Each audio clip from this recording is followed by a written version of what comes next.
Mr. Gill said, my name is Elle Weatheroy, and I'm going to jump right into it. I was born Michelle Louise Weatheroy.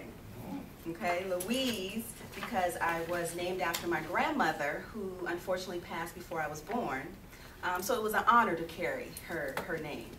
However, Wheezy wasn't as popular for me. That, you know, it's naturally Wheezy. However, another nickname was Elle.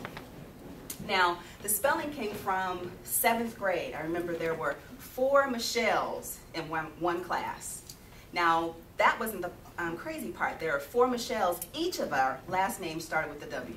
We had Woods, Williams, Wheatler, and Weatheroy. So I wasn't feeling too special, and so there was a class project. Let's give the nicknames based on your personality. So before they can name me Shelly or Mickey or what have you, I slid in Elle and used the last part of Michelle, okay? So, Elle Weatheroy.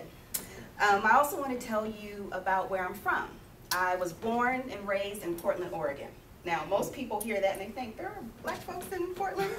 And so I have to tell you that, yes, of course, we have a long history in Portland. But interestingly enough, there was a huge migration during World War II, where Kaiser, of Kaiser Permanente, right, built a shipyard and said, and announced down south, said there's jobs, there's great opportunities, right? So my grandfather went up to Portland and worked and what have you, and started a new life.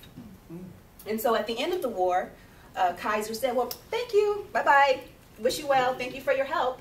And a lot of the folks who had came there said, no, sir, we're here, we've made a good life, we've built churches, you know, it only takes a room for us to convene, right? And so there you go is how my family migrated to the Northwest and many others.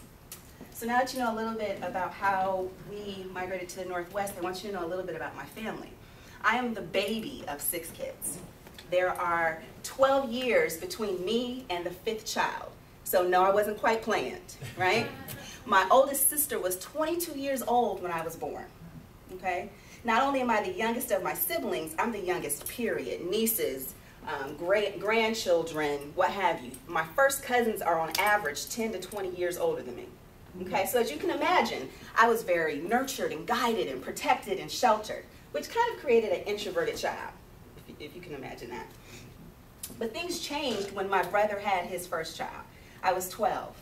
And that's when I first learned about giving love and protecting and nurturing. So I became her permanent babysitter, her brother's permanent babysitter. I babysat for the neighbors, I babysat for the child care, and I learned a lot about myself with that. 3 things mainly. 1, that I love kids.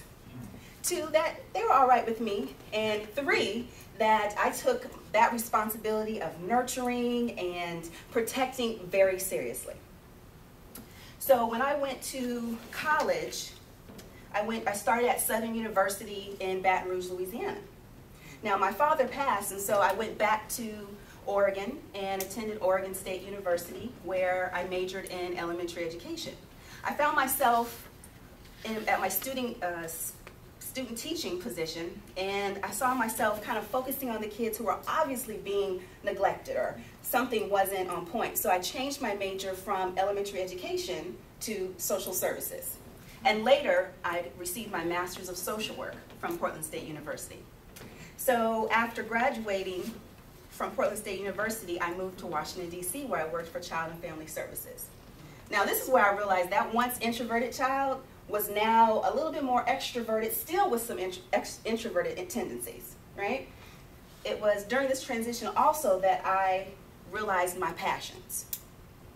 Some of the things that really stood out that were right here in my face, and I'll give you some statistics in terms of the social issues that arose for me. Example, number 1, 1 out of 4 girls and 1 out of 6 boys are sexually abused by their 18th birthday. Approximately 20% of victims of sexual abuse are under the age of 8. 30 to 40% of all children who are sexually abused are abused by family members. Now, if you heard what I heard, you understood why I said I had to do something about that, right? And so with that, if you remember, number 1, I love kids. Number 2, they're all right with me. And 3, I take my responsibility of protecting and nurturing them very seriously. Thus, my passion for working with kids and the community. Now, through this journey my higher power led me down a path that continued to expose my passions, develop my gifts, and strengthen my voice, as probably as this happens for all of us as we journey down. Part of my professional journey here on the East Coast from DC to Baltimore has been in working in level 5 schools, group homes, community-based organizations, grassroots organizations, wraparound programs, home-based therapy, and of course, child welfare. Yes, I've been on the grind for the community. All of this has directed me to my current position today, where I work as a contractor for my own business, as well as a clinical trainer in the areas of staff development, emergency care, and foster care training and recruitment.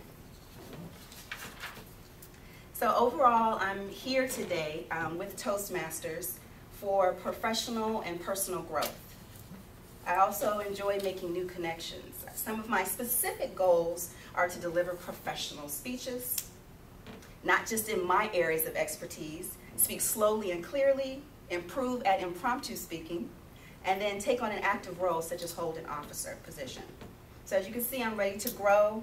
I just want to thank all of you in advance for your role in that, and I look forward to learning more about you. Thank you for your attention today.